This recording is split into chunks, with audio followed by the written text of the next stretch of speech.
God. This morning I just felt like we are lacking faith, even as a church. We are lacking faith, even as a church. We are lacking faith. I felt like we were challenged to go and pray for this situation. And a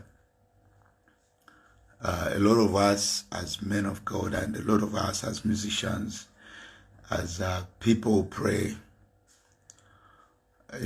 retreated and said, no, that place is not yet safe. I can't go to church because kuli corona. And I said, God help us. I said, God help us. It was a very good statement. A man of God gave statements to say we can't assemble, which was wisdom at play and which was knowledge at play.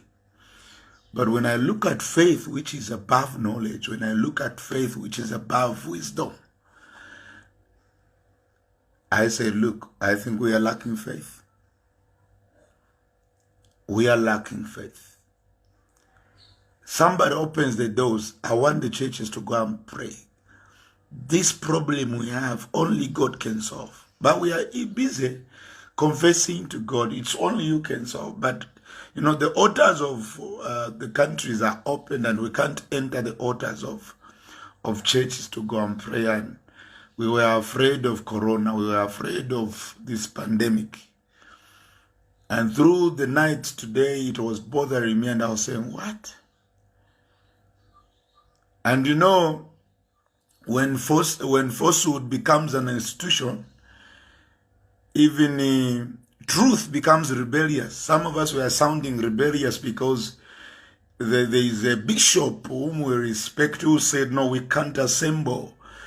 There is a prophet we respect, and they are an institution. So whatever they said, it's real. And that's why I'm saying when falsehood becomes an institution, truth becomes rebellious. And I would like to be in the category of rebellious people who would move in faith and say, look, I think it's better to go and die in the presence of God. It's better to go and die praying than dying outside. I don't know if that, some people would think, I think we are mad thinking like that, like we are just crazy thinking like that. It's not wisdom, thinking like that. But look, the altar has been opened. Somebody challenges you to say, go and pray. And then as in five senses and as in what we call wisdom and knowledge, we retreat and say, no, we can't enter the church by this time because there's corona.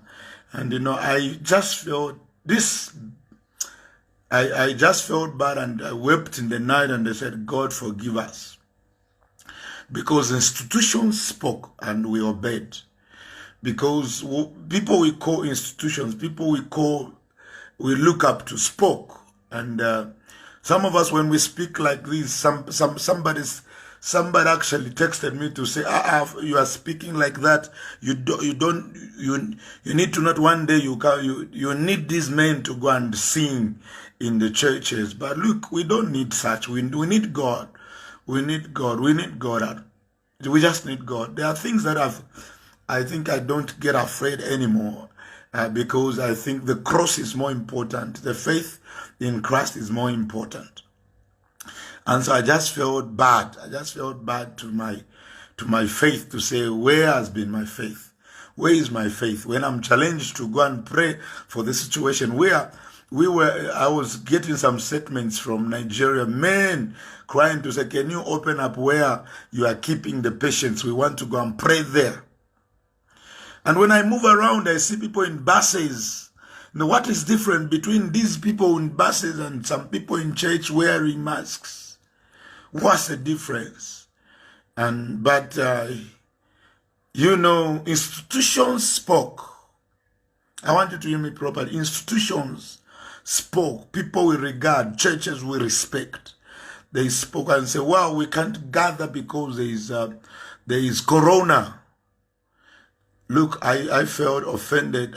Like tonight, I've just felt offended in my spirit that I think we're a generation that has no faith. We have no faith. We are a people that is moving in five senses kind of thinking. And we are a people, a generation that is depending on science. We are a generation that is depending on what doctors will say, what the politicians will say. And I feel bad today. I just felt bad.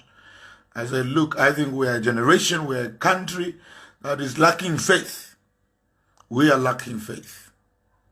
We are lacking faith.